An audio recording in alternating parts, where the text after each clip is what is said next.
Congressman Flores. Thank you, Mr. Chair. Tapos ako na. Invite lang ako. Mr. Chair, before I start with the specific questions, I just have a comment with your presentation, Senator Trillanes, no? Because while you were making the presentation, kanina ko pa gusto ma-interrupt sana kasi most of your the information that you gave were actually available already in open sources, no? Like newspaper clippings and the affidavits of persons. And in fact, it appears nga na parang you were just making a summary of everything that you found from newspaper articles to the affidavits of other resource persons. Tama po ba? Yes, Mr. Chairman. And the difficulty kasi in asking you questions about it is that because your statements are going to be based on either an article or the affidavit of another person. And the rule supposedly is that it's best to ask the person who executed the affidavit or the person who made the news article, di ba? Kasi parang maging double hearsay na tuloy yung sitwasyon ngayon, di ba? Yes, Mr. And Chairman. I hope you understand why I'm saying this, because in the spirit of fair play din sana, it would give the other persons who have been named in the affidavit and in the news articles also the opportunity to confront the persons who actually made the affidavit. Yes, Mr. Chairman. Sa nakita nyo po, no, since hindi naman po tayo nasa court of law, the way I presented everything, ito yung resulta nung investigation, no? When I was still in the Senate, and nagkalap kami ng intelligence information, o yan, open sources, tapos insider information. Then that was very critical. Before namin nakausap si Las Cañas, all of us were susceptible in embracing or swallowing the false narrative of Duterte na talagang galit siya sa droga. And the way he delivers these things, very emphatic na talagang parang kapanipaniwala na galit talaga. But then, here's an insider guy who came up with all of this information. Talagang nag-iba yung paradigm. And ang difficulty namin at that time was how to communicate this new paradigm to the general public, because at that time, talagang kontrolado nila yung buong communications apparatus, and yun po ang difficulty. You're referring to Art Las Cañas. Yes, opo. Well, the issue I have with Art Las Cañas din kasi, kasi when he first appeared before the Senate ba yun? Yes.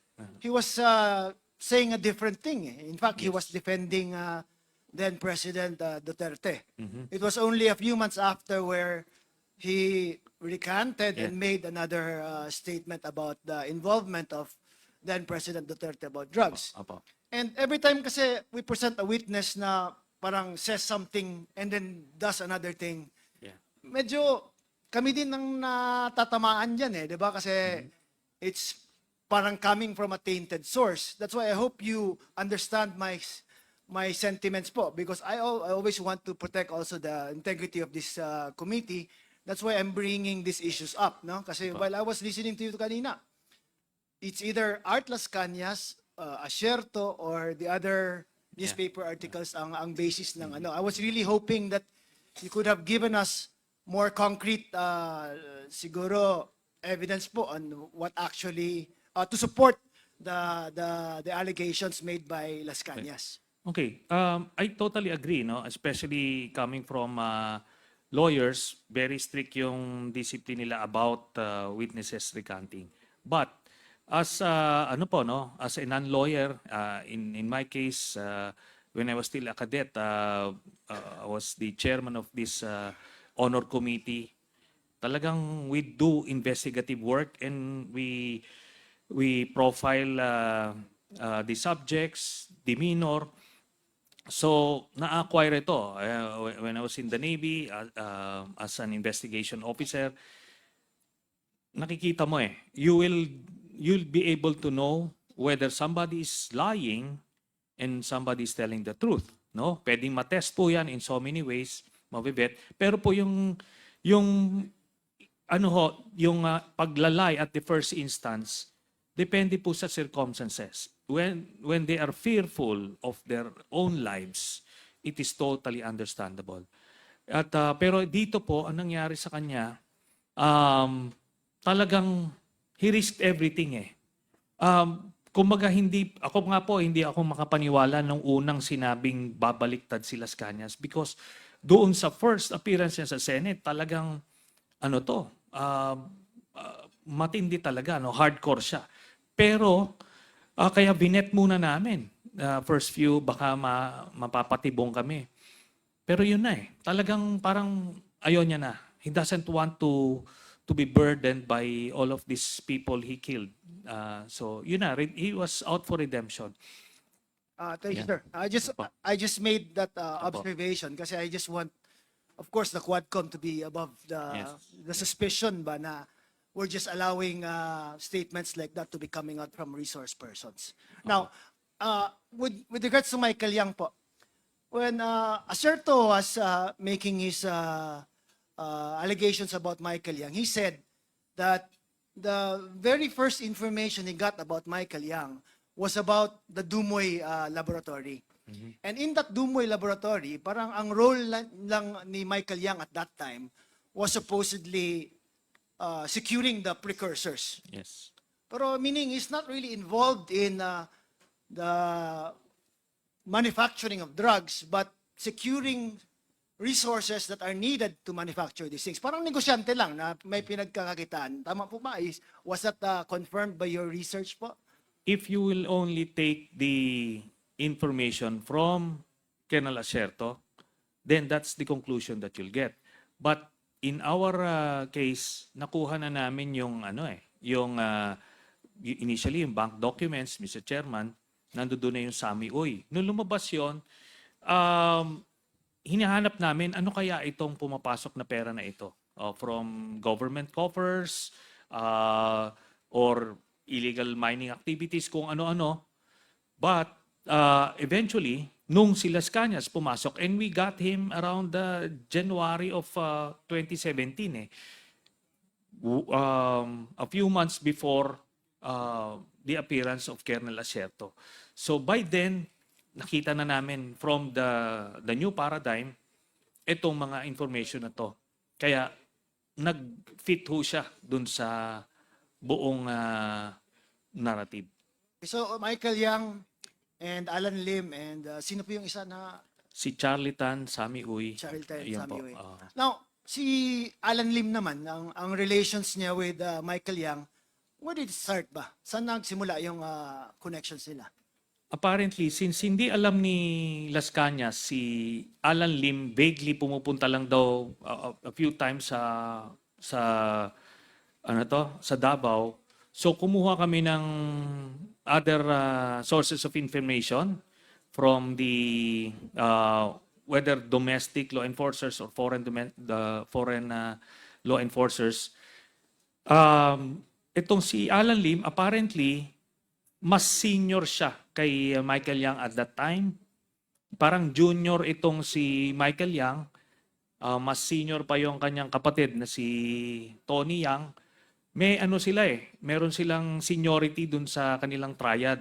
So Peter Lim is also a big player. So sa Visayas, itong si Peter Lim, si Alan Lim, doon naman sa Luzon. That's the picture we got from the people we talked to. Tapos pero si Michael Yang naka-jackpot siya eh, kasi yung connection niya with Duterte nag-pay off when he became president, kaya na-elevate siya, na fast track yung kanyang promotion doon sa kanyang organization. Ganun po 'yan. Now, if you're saying na Michael Yang was using his siguro closeness with the former president to further his drug interest, why would he be content with just being economic advisor?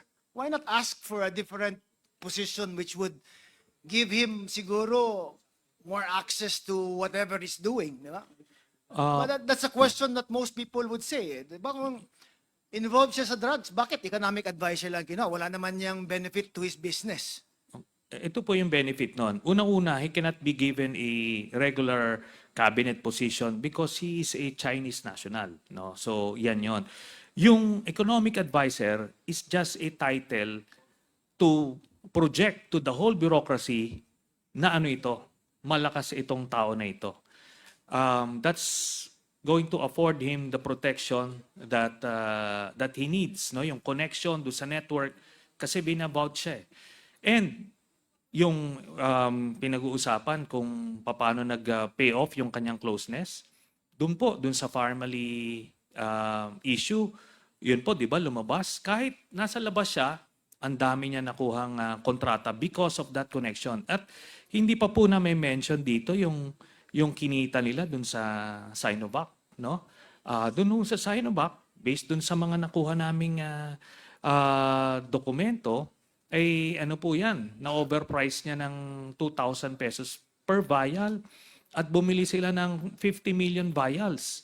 So that's 100 billion pesos, no?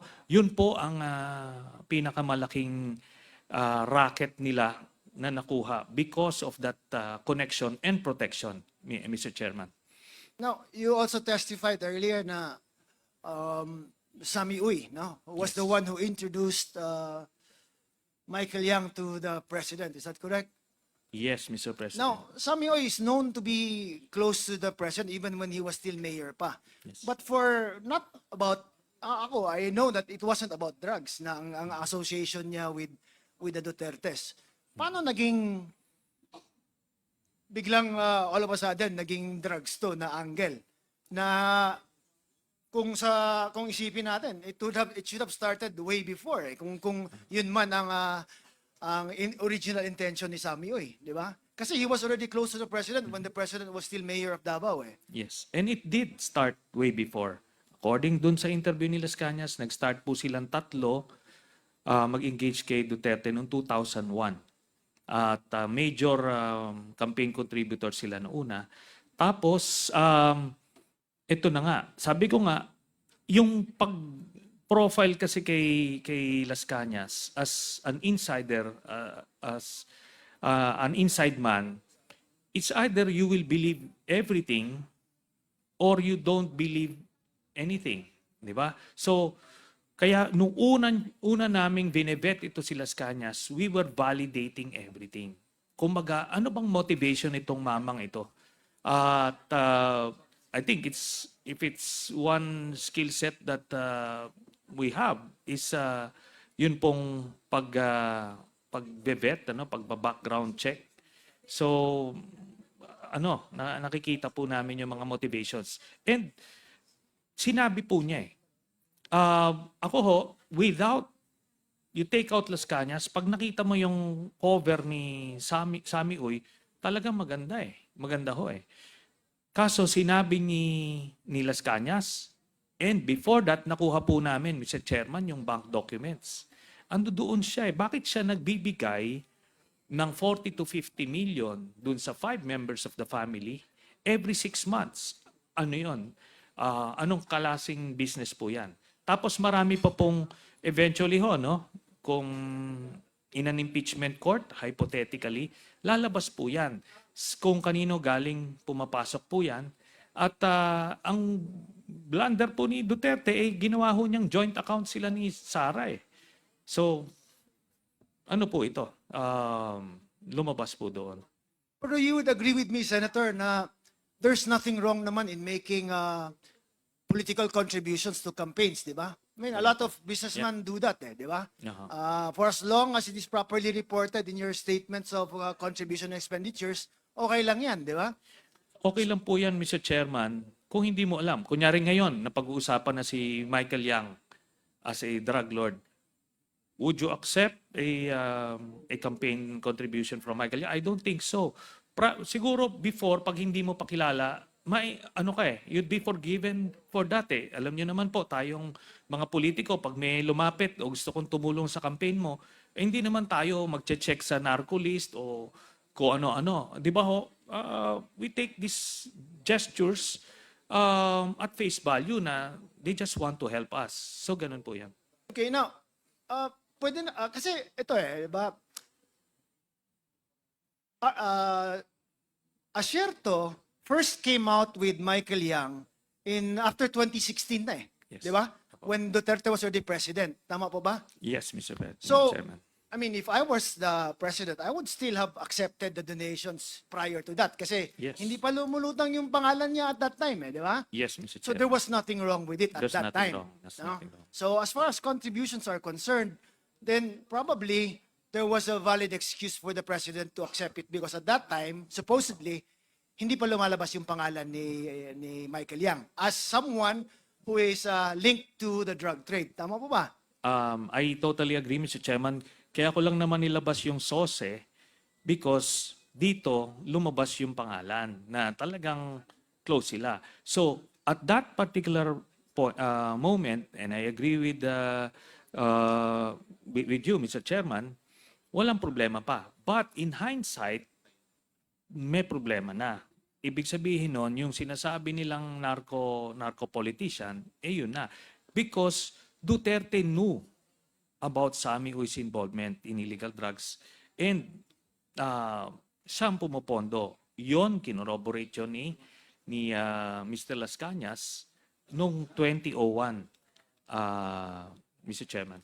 Okay, now, would it also be possible, I'm just playing devil's advocate here, Senator, Yeah, forgive po. me. Yes. Would it also be possible na, let's say, people close to the president vetted him and said he's okay? Meaning, the president did not have to go further from what the people surrounding him were saying. Example, like, cleared yan, okay yan, hindi yan associated with drugs. Pwede din po ba na he would rely on the word of those who are closest to him na hindi yan involved in drugs? Yun na nga po, no? Assuming the best of Duterte, probably that would be the case. Pero we have profiled the guy and in our in assuming the worst of him, minsan ini-exceed pa niya, no? Pero ito po, yung kay sino to, kay Sammy Uy and kay Michael Yang, in-inform na ni Colonel Asierto. Kumbaga, out of sense of duty, sabihin na nating naive si Colonel Asierto because he believed yung narrative. Namigay talaga siya ng report hoping to precisely yung sinasabi nyo, Mr. Chairman, na ma-clear siya, yung baka hindi alam nung nagki-clear sa kanya na okay yan. Kaso baliktado yung reaction niya eh.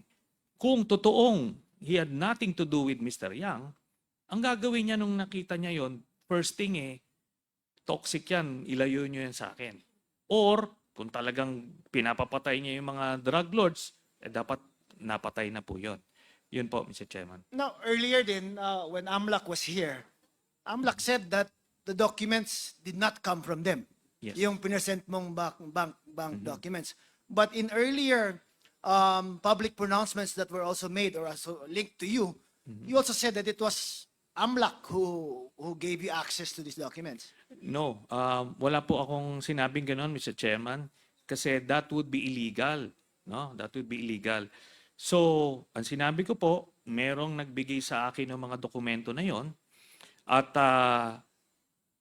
chinek po namin in our own ways. So when we validated it, ginamit namin. I used it as evidence to file a plunder case against Duterte. At yung investigation na yon ng ombudsman, validated yung documents. Kaya po nung sinabi ko kanina, yung open source, sabi po ng ombudsman, yun pong nakuha nila na dokumento sa AMLAC matches the contents of my document. Is this si Karandang ba yun? Yes, Mr. binabanggit Chairman. mo? Opo. And he was removed, is that correct? Yes, Mr. Chairman. But then he was removed for other reasons din, Senator Trillanes, di ba?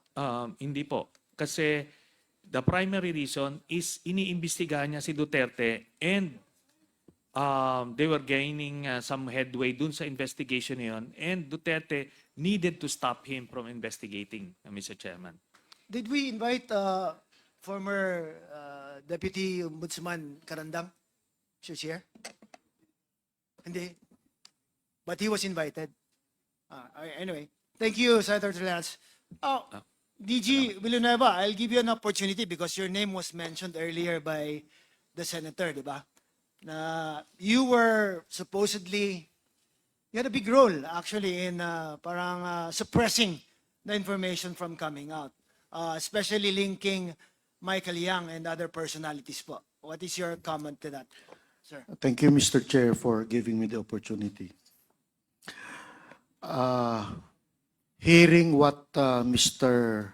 Las Cañas and Mr. Trillanes narratives, seemingly they were lousy storytellers. Una-una, sir. Mr. Chairman, I take exception dun sa sinasabi nito ni Mr. Villanueva kasi early on I was checked by the chairman for taunting pero Okay. I submit. May we remind all the resource persons to refrain from I'm saying, sorry, Mr. Chair. offending words. Thank you so Sorry, much, Mr. everybody. Chair. Unang-una kasi, Mr. Chair, sabi ni yung mga previous statement ni Colonel Asierto, lumabas yung pangalan ni Michael Yang according to his informant noong 2016. Samantalang yung statement ni Las Cañas kanina nung pinapanood ko, seemingly, agad alam niya si Michael Yang nung sa Dumoy. Dumoy pa lang, alam na niya na may Michael Yang.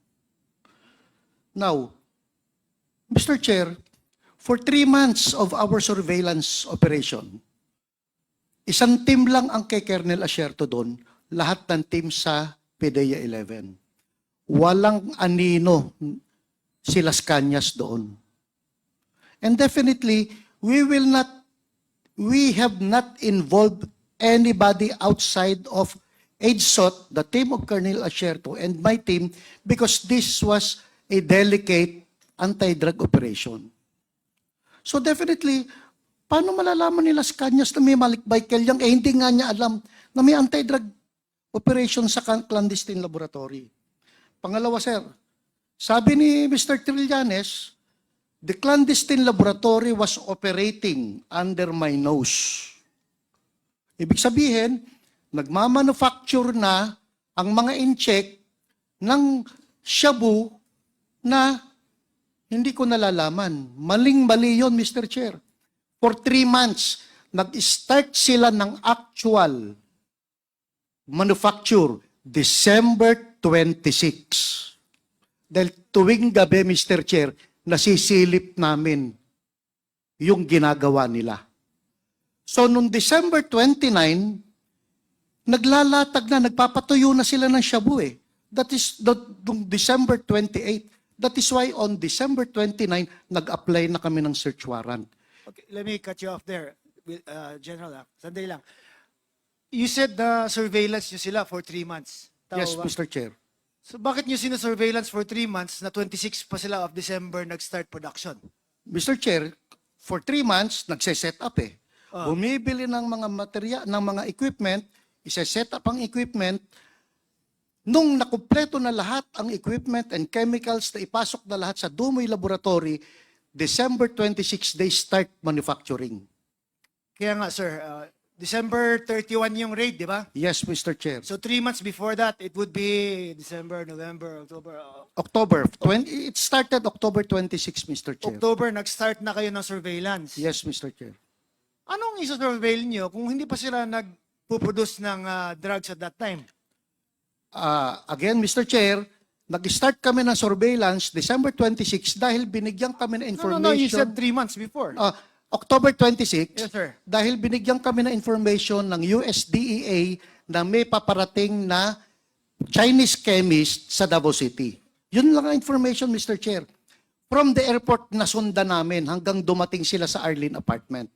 And from there, doon na kami nag-start ng follow kung saan pupunta itong mga to hanggang sa natumbok namin ang Dumoy Clandestine Laboratory. Okay, so the surveillance started because of an information given that a chemist was going to Davao. Yes, Mr. Not Chair. because they were already producing drugs at that time. No, Mr. Not Chair. because the laboratory was already set up at that time. Yes, Mr. But Chair. only because of the raw information that a chemist was there supposedly Exactly, to Mr. start a laboratory. Yes, Mr. That's Chair. why 3 months. Kasi minamatch ko lang di ba?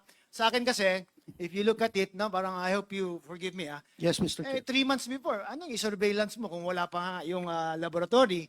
And anong i-surveillance mo kung hindi pa nga sila nagpuproduce ng droga na sinasabi natin? Yes. Di ba? That's what led to the raid nga di ba? The production of these drugs. Yes, So, Mr. Chair. Okay, So, continue. dun sa 3 months na yun, sir, nakaka-follow kami dun sa Agdao na warehouse at dun sa Bunawan na kung saan naandun yung naandun yung air scrubber na malaki, Mr. Chair.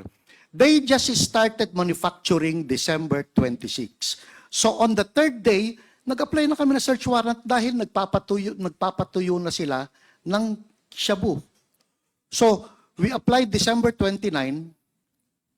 We implemented December 31. That is 5 days, Mr. Chair. So, maling-mali yung sabi ni Mr. Trillanes na they are already manufacturing under my nose. They are setting up the laboratory na ando na po kami. Okay, so sige. Mr. Chairman, For a while, Senator Trillanes, just let me finish my questioning with DG Villanueva. So, sir, klaruhin natin, categorical lang na questions and then a short answer also. So, hindi totoo na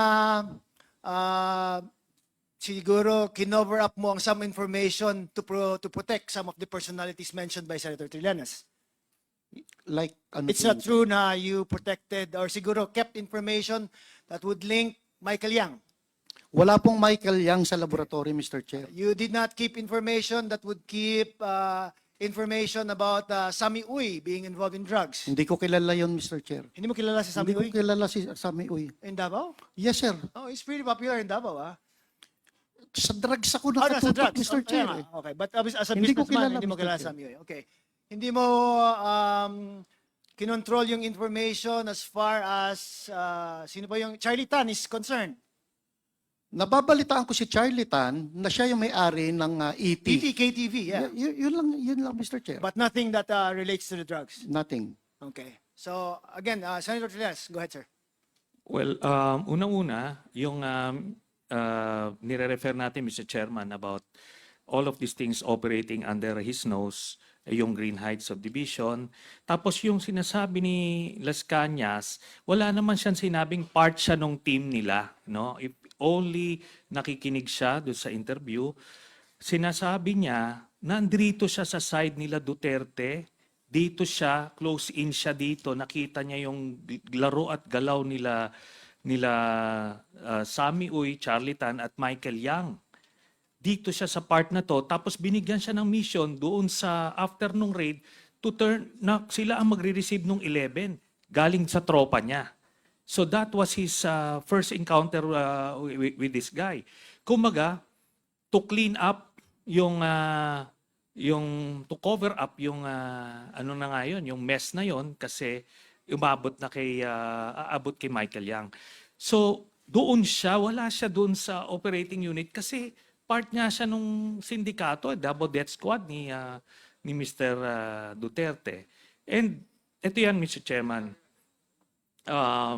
This guy, ang tagal niya sa Davao, PIDEA, eventually naging Director General siya ng PIDEA. Tanungin siya kung sino yung mga drug lord nung mga malalaking shipment. I doubt kung sasabihin niya kung sino. Ito lang yung sa mga pulis, yung 990 kilos na shabu. Tanungin siya kung sino ang mastermind nun. Wala ka makukuhang sagot. It's either incompetence or kasabwat. And I, because of the testimony of Las Cañas, kasabwat, Mr. Chairman. Ganun lang po yun. Thank you, Senator Trillanes. Now, you also mentioned, Senator Trillanes, in your testimony, you mentioned Councilor Mola Villera kanina no, na siya yung sabi mong bagman. Yes, The thing an issue that I have with this is, parang, parang walang links naman bigla na lang sinasabi na just because there are photos of them together, then ma-assume ba na, come to a conclusion that he is involved? Yan po, yung conclusion po na yan, Mr. Chairman, was born out of the investigation po dun sa Senado. That ito pong si Mr. Mark Taguba and other brokers kailangan magbigay ng enrollment fee kay Pulong at Manscarpio para maging accredited brokers sila nung pagpasok nila ng mga kontrabado, Mr. Chairman. At ang middleman na nagre-represent kay Mr. Pulong Duterte is si Mr. Small Abiliera. So lahat po itong mga information na to, yung pera na binibigay sa kanya lahat, galing po yan dun sa investigation po namin sa Senado, Mr. Chairman. Okay, before I ask Councilor Abellera, but isn't it also a fact that the witness that you're referring to, Mark Taguba, also recanted the testimony that he gave? Hindi ba siya nag-recant? Wala pong recantation. Walang recantation? Opo. So he's sticking to the allegations that he made of the involvement of some of the members of the presidential family in the previous administration? Yes, yes, Mr. Chairman, as represented by Mr. Small Abiliera. Okay. Mr. Chair, if I could just ask a few questions to Small Abiliera, sir. Okay, go ahead. Mr. Small Abiliera, sir. Question lang, diretso na po ang tanong at saka I hope you give me a straight answer din, no? Kasi kanina nabanggit ni Senator Trillanes that you were acting as a bagman. Is that true or not? It is not. So you categorically deny that you are acting for and in behalf of somebody else as a bagman. Tama po? Mr. President, binanggit lang naman niya ako dahil close kami at that time ni Pulong Duterte. Totoo naman yun, inamin ko yun, alam niya sa Senate. Nagkaharap kami sa Senate niyan. Sinabi ko na yun, sinigot ko na yun siya niyan. Kaya nga hanggang ngayon, wala silang maano sa akin eh. So you were saying that it's at that time, no? Close kayo at that time. Ngayon, hindi na kayo close. Mr. President, it is a known fact in Davao na kalaban ako ni Congressman Pulong Duterte. And would you care to explain bakit kalaban ka na ngayon na dati close kayo? Actually, hindi ko rin alam, Mr. President, kung bakit eh. Pareho lang din yan. Hindi ko alam kung bakit ako ginadamay ni former Senator Trillanes, in which hindi ko naman dininay sa kanya, sa Senate, na nagkita nga kami ni Mark Taguba. Pero ginasabi ko na wala akong involvement doon dahil nahindihan siya. Alam niya yan eh. Alam niya nung nagkita kami, na sinabi ko na nagkita kami nung Jack, a certain Jack, na hindi ko siya pakilala, nung pinakilala sa akin yan, alam nila na hinindihan ko na sila eh. Kaya hanggang ngayon, wala silang madikit sa akin. So, pero ito yung allegations na close kayo and you're acting as the front of members of the former administration's family, di ba? And you're categorically denying it. And now you're also saying na ngayon, hindi na kayo close kasi all of a sudden, you just stop being friends, but you also don't know the reason why. Tama po ba? Hindi ko alam, Mr. President. Kaya sinasabi ko nga ulit-ulitin ko man, even nung nag-aaral pa si Congressman Pulong at saka ako, nag-aabot kami sa school, magkaibigan na kami. Nagkataon lang siguro na pareho kaming politiko at siyempre, natural lang. Nung vice mayor ko siya, konsehal niya ako. Kaya, actually, Mr. President, kung pagbigyan niyo lang, lahat ng pictures na ginapresent dyan ni ni Senator Trillanes is mga affairs yun sa city. It's either piyesta sa city, Kadayawan, Araw ng Davao. Natural lang yan, magkaibigan kami. So, vice mayor ko siya, konsehal ako. ang sinasabi mo, you appear in those pictures because of your position as councilor and the position of Congressman Pulong Duterte as vice mayor at that time. And as a former close friend of And as a former close friend. Okay, I just tried to give you the chance to explain also because your name was mentioned kanina ni Senator Trillanes. Thank you, Mr. President. All right, so Senator Trillanes, of course, there's a categorical denial on the part of Small that he acted as such, for Congressman Pulong, di ba? And Other than insinuations kasi or allegations from from Art Las Cañas, do you have anything that would show remotely man lang that he actually acted as such? Si Small Abiliera? Hindi po galing kay Mr. Las Cañas. Kanino Mr. po Chairman. nanggaling, sir? It was again born out of the Senate investigation, during which time si Mr. Mark Taguba mentioned or narrated yung events na yon na nagbigay siya ng pera. Hindi ko naman ho kilala personally si Mr. Small Abiliero. His name was mentioned during the narration of events by Mr. Mark Taguba. So again, it's about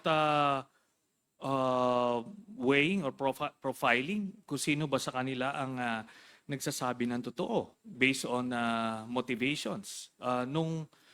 Ito lang, Mr. Chairman, kasi ini-include ko tong si Mr. Abiliera dun sa drug smuggling case, no, ni Lapulong. Ito yung facts. Meron pong 6.4 billion pesos sa bull shipment na pumasok.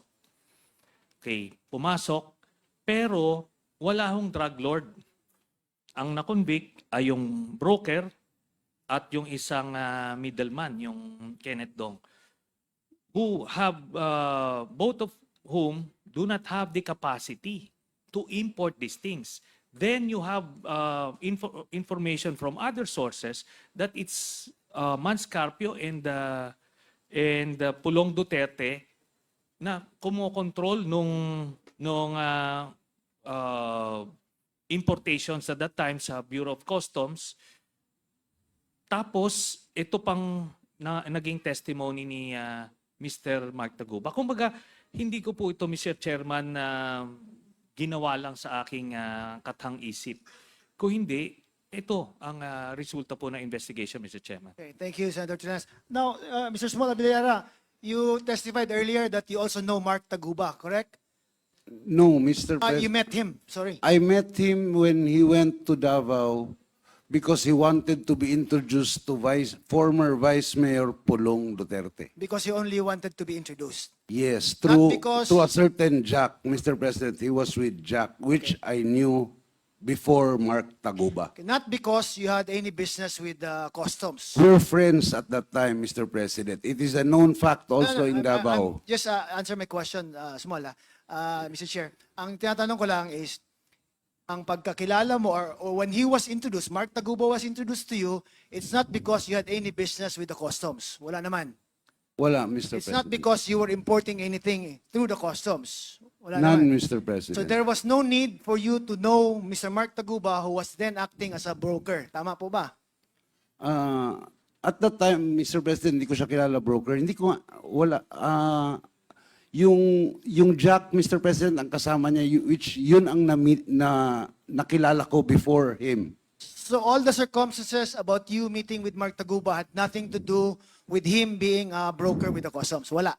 None, Mr. President. I don't know him. I'm not involved nun sa mga pagtransaksyon sa and that's why kaya siguro ako naimbitahan dito dahil pati yung katabi niya, Mr. President, ginadamay ako. Okay, so nawala tuloy ako. Anyway, ang purpose niya is magpapa-introduce sa Vice Mayor. Yes, So, at that time. hindi nasali sa usapan ang trabaho niya as broker, hindi nasali sa usapan ang capacity niya to import things. He just want to be introduced to the Vice Mayor then. Okay. Thank you, Mr. Abiliera. Thank you, Mr. Chair. Okay, so we'll be